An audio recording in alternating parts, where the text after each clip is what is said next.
Eto na nga mga chong, marami tayong basketball updates. Scottie Thompson, bakit nga ba gigil ngayong All-Filipino? LA Tenorio, tutuloy na nga ba sa pagre-retiro patapos ilagay sa unrestricted free agency ng Ginebra? Kahapon nga mga chong ay nagulantang ang lahat matapos pumutok yung balitang pagkakalagay ni LA Tenorio sa unrestricted free agency. Ang dahilan nga kung bakit nilagay siya dyan ng Ginebra ay para makapag-focus ito sa pagiging head coach ng Batang Gilas. Ay nga mismo kay coach team ay ine-expect nila na babalik sa lineup si LA Tenorio once na matapos yung kanyang trabaho as a head coach ng Batang Gilas. Pero marami ang nagsasabi na dapat na daw magtuloy etong si LA Tenorio sa pagre-retiro para magkaroon ng spasyo sa Barangay Ginebra lineup yung mga batang players. At para sa akin mga chong, ay agree ako sa sinasabi na yan ng ilang mga fans dahil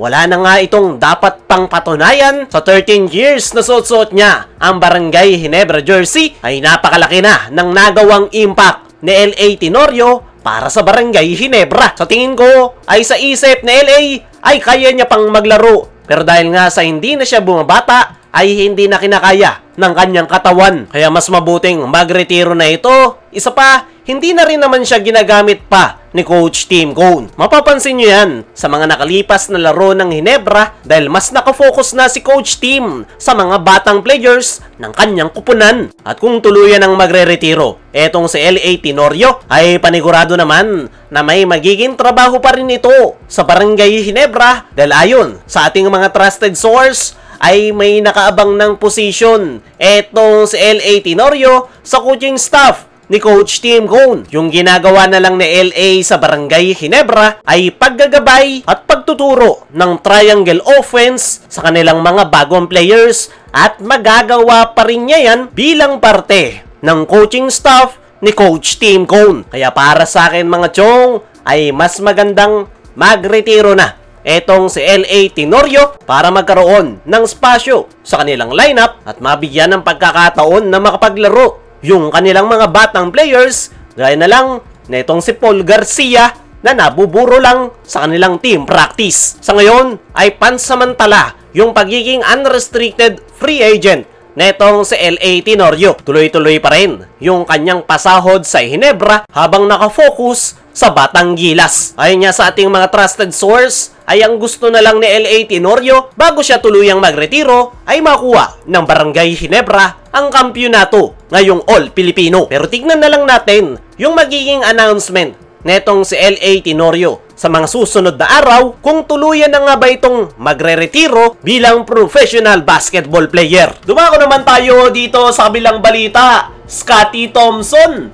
bakit nga ba gigil ngayong All-Filipino? Eto nga ang si Scottie Thompson mga chong. Ang masasabi natin ngayon na leader ng Barangay Ginebra. Halos siya na nga talaga yung umako ng trabaho ni LA Tenorio kung saan pinapamalas ni Scottie yung kanyang leadership at pagiging veterano ng kanilang kupunan. At kung talagang kinakailangan ay nag-i-step up etong si Scottie Thompson pagdating sa opensa para lang mabuhat ang Barangay Ginebra. At ayon niya sa naging latest interview netong si Scottie Thompson ay nandoon nga raw yung kanyang gigil ngayong All-Filipino dahil dalawang konferensya na daw silang kinapos sa PBA Finals. Matagal-tagal na nga raw noong huli silang makakuha ng kampyonato, kaya naman gutom na gutom etong si Scottie sa championship. Okay naman daw yung kanilang performance netong mga nakalipas na conference,